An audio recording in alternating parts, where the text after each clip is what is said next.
नमस्कार, स्वागत है आपका हमारे चैनल पर और आप सभी को होली की बहुत बहुत शुभकामनाएं। होली रंगों का त्योहार होता है और जिस तरीके से होली महाराष्ट्र में मनाई जा रही है, जी हां, हम ये बात इसी आधार पर कह रहे हैं कि महाराष्ट्र की जो एमवीए यानी कि महाविकास आघाड़ी सरकार है, उसमें संजय राउत के साथ तमाम और भी नेता हैं जो पल पल अपने रंग बदलते हुए नजर आ रहे हैं। सचिन वाजे की गिरफ्तारी से पहले यही संजय राउत हैं जो ये कह रहे थे कि सचिन वाजे के ऊपर इस तरीके के एलिगेशन लगाना या फिर उनके ऊपर कोई सवाल खड़ा करना सही बात नहीं है, क्योंकि सचिन वाजे एक ऑनेस्ट ऑफिसर है। और वही संजय राउत अब इस तरीके से बयान देते हुए नजर आ रहे हैं और संजय राउत ने एक बड़ा इल्जाम लगा दिया है सचिन वाजे को लेकर। उन्होंने कह दिया है कि मैं तो पहले ही कह रहा था कि सचिन वाजे आगे चलकर इस सरकार के लिए मुसीबत खड़ी कर सकता है। तो आप देख सकते हैं कि जो संजय राउत अभी तक तारीफों के पुल बांध रहे थे जब तक गिरफ्तारी नहीं हुई थी एंटीलिया मामले में सचिन वाजे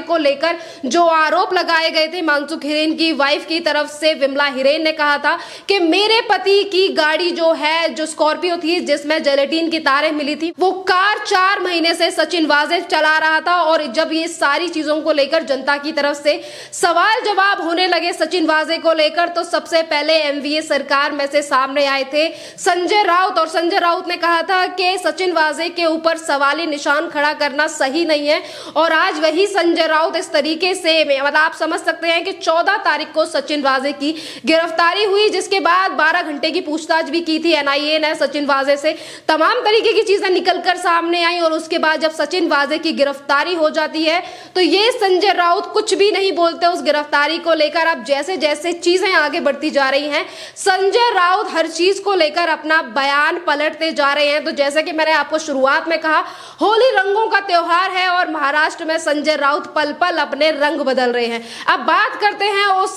सच की जो कल मीठी नदी में से चीजें, काफी सारे जो तथ्य सबूत सामने आए। मीठी नदी में से जो भी चीजें, चाहे फिर वो लैपटॉप हो, पीसी हो या फिर गाड़ी के 2 प्लेट नंबर हो, इन सारी चीजों को लेकर अगर खबरों की ये माने, जो चैनलों पे कल दिखाया जा रहा था उसमें ये भी चीजें निकलकर सामने आ रही थी कि सचिन वाजे ने स्वीकार कर लिया है कि जो भी चीजें मीठी नदी से पाई गई हैं वो चीजें सचिन वाजे ने ही नदी में फेंकी थी। तो आप समझ सकते हैं इस बात को कि एक तरफ सचिन वाजे को लेकर बड़े बड़े खुलासे और एनआईए जिस तरीके से पूछताछ में बड़े बड़े खुलासे कर रही है, अब शिवसेना के संजय राउत अपना स्टैंड, उनका जो स्टैंड था पहले वाला, वो अब गड़बड़ाता नजर आ रहा है। और आज वही संजय राउत इस तरीके के बयानबाजी कर रहे हैं और ये कह रहे हैं कि हमें तो पहले से ही पता था कि सचिन वाजे आगे चल के इस सरकार के लिए मुसीबतें खड़ी कर सकता है। और यही संजय राउत हैं जो कल सामना में वहां के जो गृह मंत्री हैं उनको एक्सीडेंटल होम मिनिस्टर बताकर ये कह रहे थे कि महाराष्ट्र में इतनी ज्यादा बड़ी वसूली होती है तो इस बात की खबर क्यों नहीं थी वहां के होम मिनिस्टर को। और आज उसी सचिन वाजे को लेकर संजय राउत इस तरीके के सवाल खड़े कर रहे हैं। आपको यहाँ पर यह भी बता दें कि जो जनता की तरफ से रिएक्शन आया है संजय राउत के इस स्टेटमेंट को लेकर, लोगों का यह कहना है कि संजय राउत को शायद याद नहीं रहता कि कल वो सामना में क्या लिखते हैं और आज वो क्या बयानबाजी करते हैं। तो आप यहाँ पे जनता की तरफ से जो कहना है वो यहाँ पर लोगों की तरफ से ये भी अंदाजा लगाया जा रहा है कि संजय राउत शायद अपना पल्ला इसीलिए झाड़ रहे हैं कल, क्योंकि जितने भी सबूत अब एनआईए के हाथ में लगे हैं उससे महाराष्ट्र सरकार अब बड़े खतरे में पड़ सकती है। क्योंकि कल जो मीठी नदी से जितनी भी चीजें बरामद हुई, जितनी भी चीजें गोताखोरों ने उस नदी में से निकाली, उसको लेकर लोगों का यही सवाल था कि आखिरकार वहां के जो मंत्री हैं उन लोगों की किस तरीके की जो वहां की जो सुविधाएं हैं वो किस तरीके से देखी गई हैं कि मीठी नदी में इतनी ज्यादा चीजें मिलती हैं और इस बात की कानों कान खबर नहीं है महाराष्ट्र सरकार को। कुछ लोगों ने तो ये भी कह दिया कि जब इतने सारे सबूत मिल चुके हैं तो क्यों अनिल देशमुख को उनकी गद्दी से हटाया क्यों नहीं जा रहा। तो आप देख सकते हैं कि बार बार जिस तरीके से सचिन वाजे को लेकर बड़े बड़े खुलासे होते जा रहे हैं, शिवसेना अपना स्टैंड उनसे पीछे लेती जा रही है। अभी तक शिवसेना इन्हें सपोर्ट कर रही थी, सपोर्ट इस तरीके से कर रही थी कि संजय राउत पुल बांध रहे थे बड़े बड़े, वो भी तारीफों के सचिन वाजे को लेकर। और यहाँ पर चीजें निकलकर ये भी आई है कि 2008 में सचिन वाजे शिवसेना का भी कभी मेंबर हुआ करता था और जैसे ही गिरफ्तारी हो जाती है सचिन वाजे की, आपने देखा होगा कि उसके बाद, वैसे तो उद्धव ठाकरे किसी भी चीज को लेकर अब अपना स्टैंड क्लियर नहीं कर रहे हैं, किसी भी चीज को लेकर वो बयानबाजी नहीं कर रहे हैं, पर अगर सचिन वाजे का केस देखा जाए तो सचिन वाजे को लेकर उद्धव ठाकरे पहले ही बयान दे चुके हैं और उद्धव ठाकरे ठाकरे की तरफ से कहा गया था कि 2008 में सचिन वाजे शिवसेना का मेंबर हुआ करता था, पर उसके बाद उसने कभी भी अपनी मेंबरशिप रिन्यू नहीं करवाई, तो उससे शिवसेना का कोई ताल्लुक नहीं है। अब ये दो तरीके की चीजें हैं जो कि जनता की तरफ से, और जितना भी चीजें अगर सारी चीजों का विवरण किया जाए, देखा जाए, तो यहाँ पर यही समझ आता है कि एक तरफ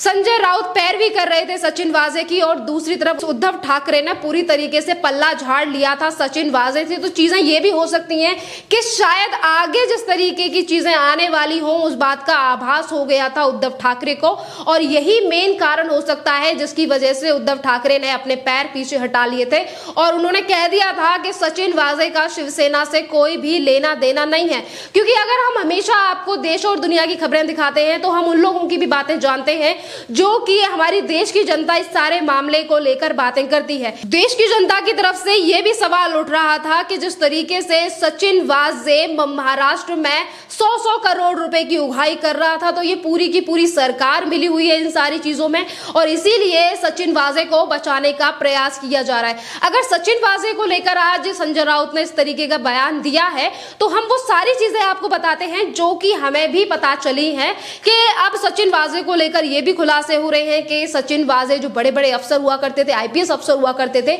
उनसे भी बदतमीजी किया कर सकता था। तो आप यहाँ समझ सकते हैं कि संजय राउत हो या फिर शिवसेना किस तरीके से सचिन वाजे को सपोर्ट किया करती थी, और इसी के बलबूते पे वो बड़े बड़े अफसरों से बदतमीजी भी किया करता था। और जब इसे वापस लाने की बात हुई है, जैसे कि काफी सारे लोगों का ये भी कहना है और निकल के रिपोर्टों में ये भी आया है, सचिन वाजे को पहले अपनी जॉब से हटा दिया गया था, उसके बाद शिवसेना की तरफ से ही सचिन वाजे को ज्वाइन कराया गया था क्राइम ब्रांच, यानी कि 2020 में सचिन वाजे को वापस क्राइम ब्रांच में लाया गया। तो ये सारी चीजें वही हैं। आपको पता होगा कि महाराष्ट्र के पूर्व मुख्यमंत्री देवेंद्र फडणवीस ने भी इस तरीके के आरोप लगाए। उन्होंने भी सचिन वाजे को लेकर कहा था कि सचिन वाजे को वापस लाने के लिए शिवसेना की तरफ से मुझ पर भी जोर डाला गया था और ये कहा गया था कि सचिन वाजे को वापस लाया जाए, पर उन्होंने वहां पे मना कर दिया था कि इस तरीके से जो ऑफिसर जिसे 15 से 14 साल पहले ही हटा दिया गया है, फिर उसे वापस क्यों लाया जाए। अब वही शिवसेना सचिन वाजे को उसकी पुरानी जॉब पर वापस लाती है, और उसके बाद जब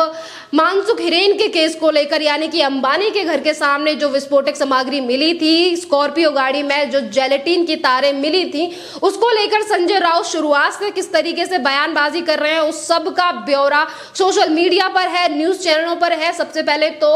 संजय राउत ये भी बयानबाजी कर चुके हैं कि मुकेश अंबानी के घर के सामने जो तारें मिली थी वो ज्यादा तारें नहीं मिली थी, तो फिर उस बात को लेकर इतने ज्यादा बवाल क्यों। जब जनता की तरफ से सवाल उठने लगा, एटीएस ने काफी ज्यादा खुलासे कर दिए, तो संजय राउत की तरफ से सचिन वाजे को बचाने के लिए, मतलब सचिन वाजे की तारीफ करने का मतलब वही था, और जिस तरीके से उनके वो तारीफों के पुल बांध रहे थे, तो यहाँ पर जनता बेवकूफ नहीं है, क्योंकि जो जनता महाराष्ट्र की चालों को ना समझ पाए। क्योंकि काफी सारे लोगों का तो ये भी कहना है कि महाराष्ट्र सरकार आखिरकार मराठी मानुस और तमाम लोगों को कब तक येड़ा बनाएगी। ये भाषा महाराष्ट्र की है और इसी तरीके की महाराष्ट्र की जो जनता है वो बात कर रही है इस महाविकास आघाड़ी सरकार के बारे में। अब जिस तरीके से आपको ये भी बात पता होगी कि मानसुख हिरेन की हत्या, यानी कि विनायक शिंदे, अभी तक जो एटीएस ने 2 लोगों को गिरफ्तार किया था उसमें से एक था विनायक शिंदे और दूसरा था बुकी। इन दोनों में से विनायक शिंदे ने बात कबूल ली थी कि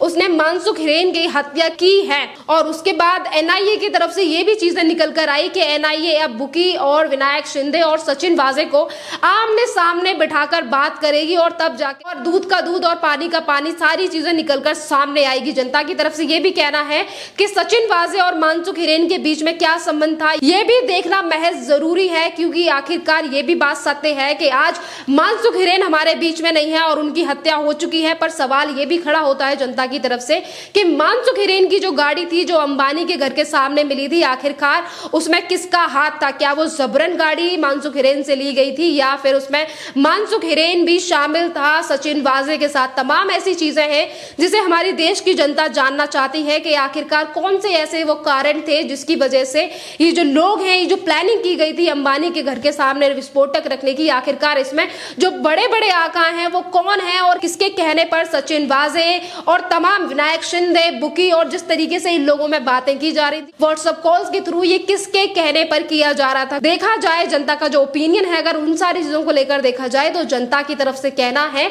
कि एक सब इंस्पेक्टर इतनी बड़ी कोशिश नहीं कर सकता, इतना बड़ा जाल नहीं बिछा सकता। और महाराष्ट्र की सरकार जिस तरीके से अब एक के बाद एक बयान सचिन वाजे को, अब महाराष्ट्र कहना गलत होगा शायद, क्योंकि सबसे ज्यादा बयान सचिन वाजे को अगर किसी ने लेकर दिए हैं तो वो है संजय राउत। और आज संजय राउत ही अपने बयानों से पलटते हुए नजर आ रहे हैं। जो अभी तक संजय राउत बचाने की कोशिश कर रहे थे सचिन वाजे को, आज वही सचिन वाजे पर सारी चीजें पलट रहे हैं। अब देखना यह होगा कि एनआईए कितने बड़े बड़े और खुलासे करती है और संजय राउत हो या फिर इस सरकार के तमाम और नेता वो कितनी बार अपना रंग दिखाकर जनता को बेवकूफ बनाने की कोशिश करते हैं। पर ये सरकार शायद ये भूल रही है कि आज की जनता वो नहीं है जो महाराष्ट्र सरकार के कहने से और इनके बयानों पर विश्वास कर ले। क्योंकि संजय राउत का जो बयान है उसको लेकर संजय राउत को काफी ज्यादा सोशल मीडिया पर भी ट्रोल किया जा रहा है कि पहले क्या कहते हो और आज क्या कह रहे हो। शायद संजय राउत को कुछ भी याद नहीं रहता और कुछ लोग तो वही बातें रिपीट कर रहे हैं संजय राउत की, जो कि संजय राउत ने कंगना रनौत को लेकर कही थी कि हरामखोर को, फिर उन्होंने